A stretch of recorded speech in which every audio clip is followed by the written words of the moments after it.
마하나의 가드닝 수다 연말결산 제2탄 2024년 미니정원 3월부터 11월까지 모든 꽃 초간단 압축 모음집. 영상 중 궁금하신 꽃 댓글로 남겨주시면 성심성의껏 정보 공유해 보겠습니다. 그럼 바로 시작합니다.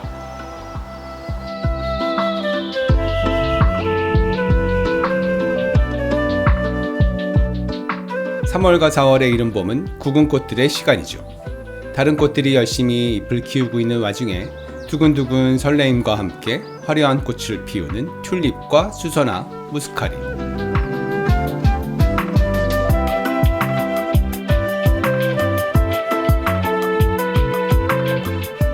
하지만 4월 말 빠르게 꽃이 피는 야생화도 있습니다. 물망초, 사계바람꽃, 차가플록스, 봄바람에 하늘하늘 귀염귀염 봄 냄새가 물씬 나는 야생화들이죠.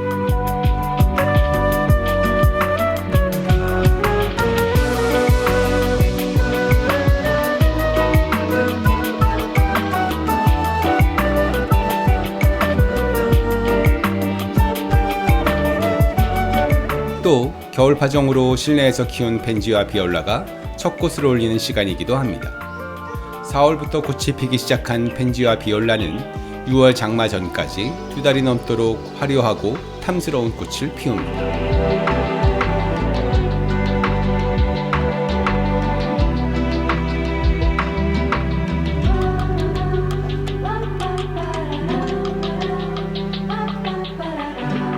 봄의 화분꽃도 포기할 수 없죠.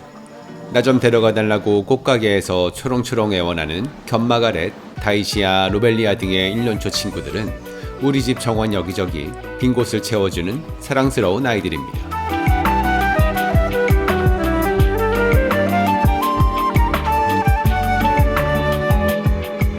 (5월의) 봄은 그야말로 꽃들의 축제의 시간. 수많은 꽃들이 폭죽처럼 터지는 시간입니다. 장미는 5월을 대표하는 꽃이죠. 꽃의 모양도 색도 향기도 다양한 화려한 장미꽃은 5월 중순부터 본격 개화해 6월 초까지 봄의 첫 번째 개화를 진행합니다. 이렇게 봄의 시간을 보낸 장미는 이후 여름과 가을 또다시 꽃을 피우면서 1년의 꽃을 3번 만날 수 있습니다.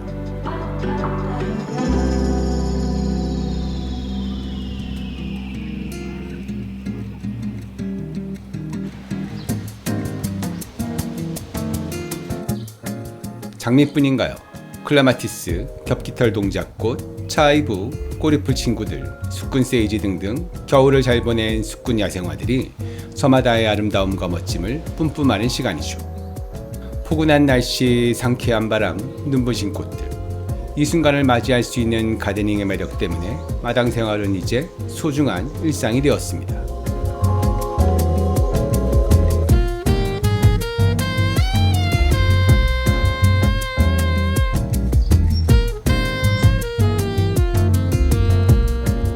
꽃들을 키우다 보면 동작꽃 리크니스라바처럼 사라져버리는 꽃도, 아난의 마당에서는 유독 안 되는 꽃향기비 같은 친구도, 못 모르고 키웠다가 자리만 잔뜩 차지하는 아이리스 같은 꽃도 있습니다. 이런저런 경험과 함께 가드닝의 노하우도 쌓여가는 시간입니다.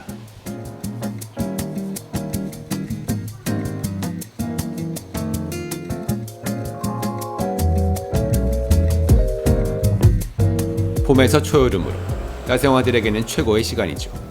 이 친구들은 계절을 타고 저마다 올해 정원의 최고의 꽃들인 것처럼 자신을 뽐내기 시작합니다. 운남소국, 코레옵시스, 아스트란티아, 토플, 이 꽃들이 서서히 여름을 불러오고 있습니다.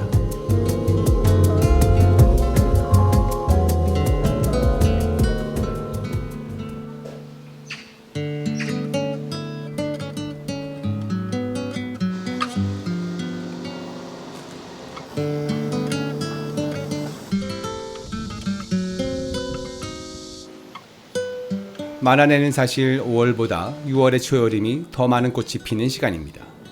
우리 집 대표꽃 엔들레스 썸머 수국과 잉글리시 라벤더를 비롯해 아스틸베, 외성백합, 트리폴리움 루벤스, 사계원추리, 스토케시아 등 장마 전 초여름의 꽃들이 가장 화려한 시간을 보내는 순간이죠.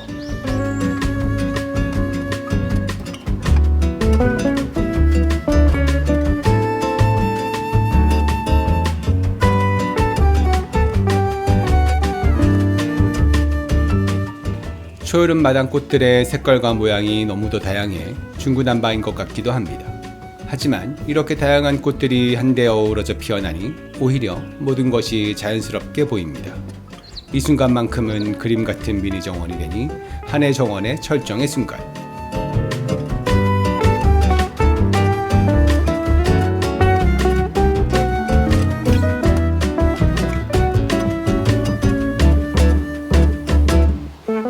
또 1년 초 펜지와 비올라는 물러가지만 봄파종 후 자라난 백일홍이 꽃을 피우기 시작하면서 마당의 곳곳을 다시 채우기 시작합니다. 6월의 초여름부터 꽃이 피는 백일홍은 이제부터 달려서 겨울이 오기 전까지 정원을 책임지는 든든한 친구죠.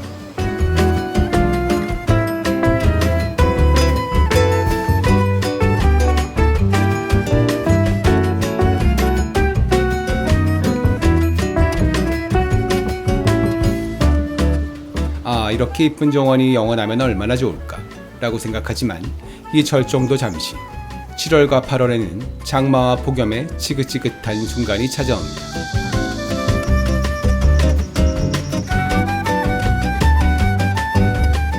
꽃들은 녹아버리고 마당은 질척거리고 정원은 점점 망가지기 시작.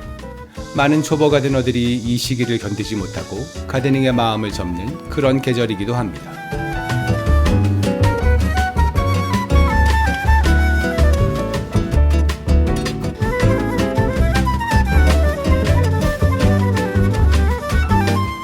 이렇게 험난한 계절을 버텨낼 아이들이 있을까 싶지만 플록스와 에키네시아, 부초꽃과 목수꽃 같은 여름의 꽃들이 강건한 생명력을 바탕으로 여름의 뜨거운 햇살과 장대비를 뚫고 꽃을 피웁니다.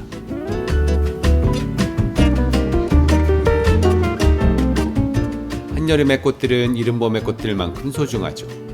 폭우와 폭염을 견뎌내며 제대로 서 있는 꽃들이 얼마 남지 않은 상황. 나의 마음도 녹아내리고 바삭바삭 타들어가지만 그래도 몇몇 남아있는 여름의 꽃들이 대견하게 정원을 지키고 있습니다. 내년부터는 여름에 더 강한 꽃들로 정원을 채워야 할 것 같네요. 또 호스타와 홍준의 고사리 같은 초록초록 음지식물들이 빛을 발하는 시기이기도 하죠. 전 사실 지금과 같은 기상이변이 계속되면 호스타와 고사리 같은 아이들로만 정원을 채우는 것도 큰 스트레스 안 받고 가드닝을 할 수 있는 방법 중에 하나라고 생각합니다.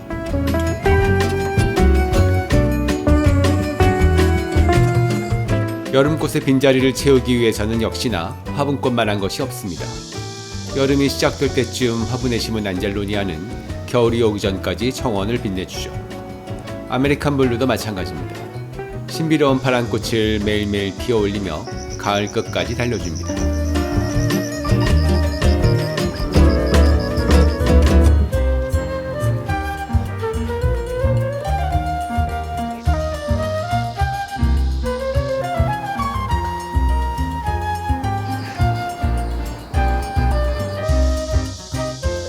아무리 여름이 길어졌어도 아무리 여름이 혹독해도 어느 순간 가을은 찾아옵니다. 엉망진창 쑥대밭이 되어버린 정원도 다시 뽀송뽀송해지고 꽃들은 어느 사이 자리를 새롭게 잡아가고 있습니다. 9월, 10월, 11월 가을 꽃들의 시간이 찾아왔습니다.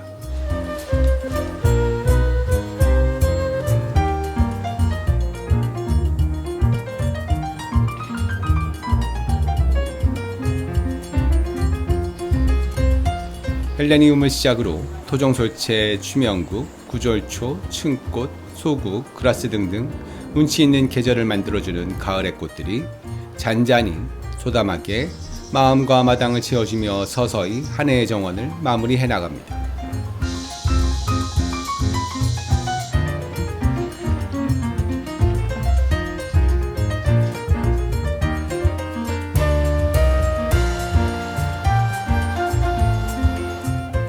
한 해 정원의 마지막 꽃들은 봄과 여름에 생기 넘치고 화려한 꽃들과는 다르죠.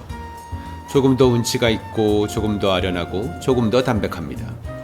왜인지 앞으로의 겨울 동안 마음 한켠 깊숙하게 담아두라는 것처럼 꽃들은 서서히 저물어가는 햇살과 함께 사그라집니다.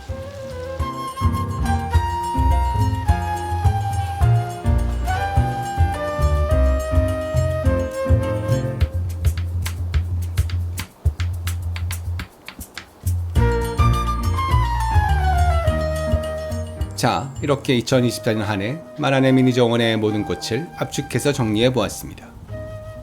구독자 여러분들은 올 한 해 어떤 마당과 정원을 만들어 가셨는지, 또 크건 작건 다양한 정원에서 조금이나마 몸과 마음의 힐링과 위안, 그리고 위로를 받으셨는지 궁금한 2024년의 끝자락입니다. 지나간 시간과 꽃들이 아쉽고 그리운 시간입니다. 하지만 2025년 내년에는 분명 더 아름답고 소중하고 반짝반짝 빛나는 가드닝 일상의 순간이 찾아올 거예요. 그러니 힘내보자고요. 그럼 만화의 가드닝 수다 오늘은 이만. 우리 가드닝 수다 함께 떨 수 있도록 여러분들의 구독과 좋아요 빌어 듬뿍. 다음 수다에서 또 만나요. 모두 안녕.